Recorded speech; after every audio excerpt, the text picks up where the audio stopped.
Hello everybody and welcome to another Mego Museum Mint Off card. Wave 7 week keeps going, and in the last installment I asked you which of the reviews would you like to see next. Would it be Legolas, Headless Horseman, Rocky, or Pennywise? And while there was a strong Pennywise component, the out-and-out winner of this was the Headless Horseman, except for that one guy who voted for Headless Rocky. Good play.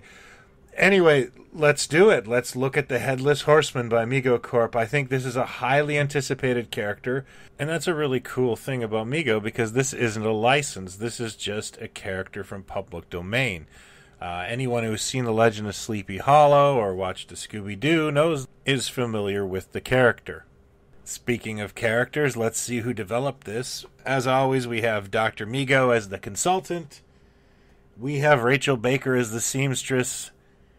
And we have a new name. We have Nicholas Zofria as the sculpt. Nicholas's name is new to me anyways on Mego packaging. Perhaps he's done something prior and I missed it. The card artwork is a bit minimalist with stock art of a shadowy figure that truly resembles our character.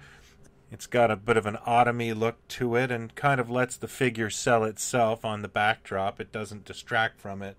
And it is a pretty striking figure, so that works pretty well. I'm a bit embarrassed to realize just now into Wave 7 that Mego's taken the trivia right off. It really wasn't a big selling feature for me at all. I'm just surprised I'm that. I tend to be more observant than that usually. I do want to point out that I love the dramatic posing of the figures on the cards. I hope Mego keeps that up. It's really adding to my enjoyment of this series.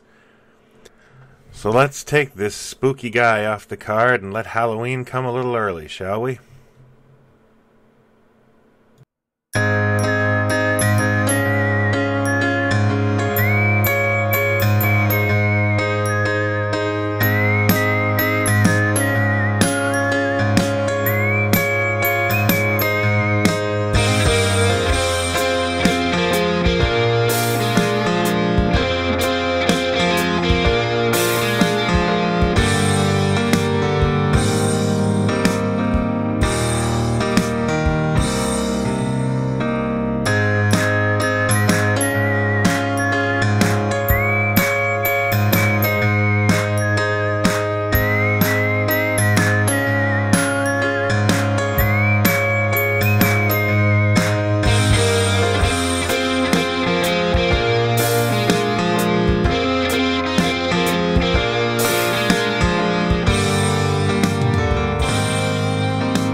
So the first thing I want to mention is how well this concept really works. Mego has taken their functionality in the factory and turned it into a play feature, and I like that very much.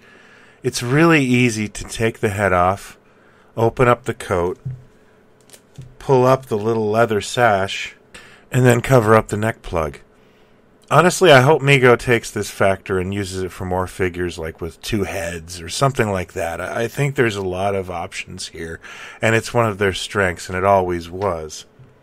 The outfit itself is really nice. I'm going to buy more than one of these just for the coat alone. I can't think of where I've seen this coat in pop culture, but I know I'm going to use it for something. Also, I really like the leather pants on this guy. He's really well dressed. The cape itself actually has some pre-stress in it. I thought at first, I had damaged mine, but then when I looked on the inside and outside, I can see that it's definitely a premeditated attempt to look like the cape is kind of old and distressed. All in all, I think this guy has a nice charm to him, and he fits in really well with the Mad Monsters in that sort of design aesthetic. I think if we had had this guy as a kid, we'd all have his head on our want lists right now, as they'd have all been lost or buried in our sandboxes. In the end, I think this is a fun figure and a welcome add to Mego's horror line. I like the idea of mixing licensed properties with just original creations based on urban legends and myths, and I'd love to see another take at Ghost of Captain Kidd, Mego. What do you think of the Mego horror wave thus far? Let me know in the comments here on YouTube, or you can hit me up at Twitter at Mego Museum, or you can hit us up in our Facebook group, Megomania.